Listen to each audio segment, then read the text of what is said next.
Patay ang isang motorcycle rider matapos siyang masalpok ng humaharurot na jeep sa Caloocan. Balita hatid ni James Agustin.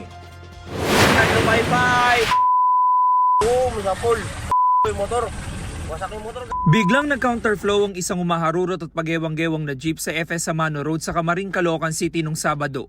Sinalpok ng jeep ang isang motorsiklo na nasa tamang lane. Sa lakas ng impact, tumilapon na mag-asawang sakay ng motorsiklo. Tinulungan sila ng mga rescuer ng barangay na napadaan sa lugar. Yung dalawa, sir, nakadapa. And then, nakita namin, medyo ginanong ko, tinapik ko yung dalawa, kuwan pa naman sila gumagalaw. Tinanong namin kung anong pangalan, taga saan sila. Sinabi naman po, sir. Isinugod sa ospital ang mga biktima. Nasawi ang 32 anyos sa lalaking rider, habang nakakonfine pa ang 29 anyos niyang asawa. Wasak na wasak ang motorsiklo. Bumalagbag naman ang jeep sa gilid ng kalsada. Tumakas ang jeepney driver matapos ang insidente. Ayon sa mga kaanak ng mga biktima, ihahatid lang sana sa trabaho ng rider ang kanyang misis. Naulila ng rider hindi lang ang kanyang asawa, maging ang dalawang anak na babae na 13 at 4 taong gulang. Na ganun. Para sa akin po, napakasakit po sa akin. Parang hindi ko matanggap na ganun ang nangyari sa anak ko. Mahirap po kasi unang-una po, maliliit pa sila. Tapos, siyempre, walang sa kanila, maghahanap buhay.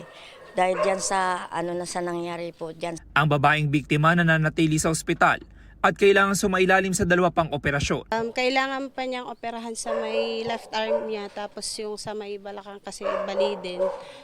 Yung paa naman niya na operahan na kahapon, tsaka okay naman yung naging ng operasyon niya, naging successful naman. Nagpaabot ng paunang tulong pinansyal ang operator ng jeep.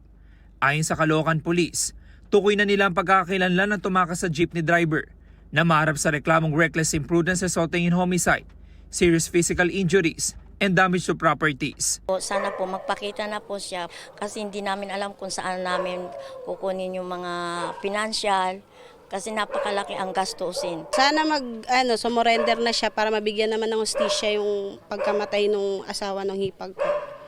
Kasi nahihirapan din kami paano i-explain sa hipag ko na wala na yung asawa niya.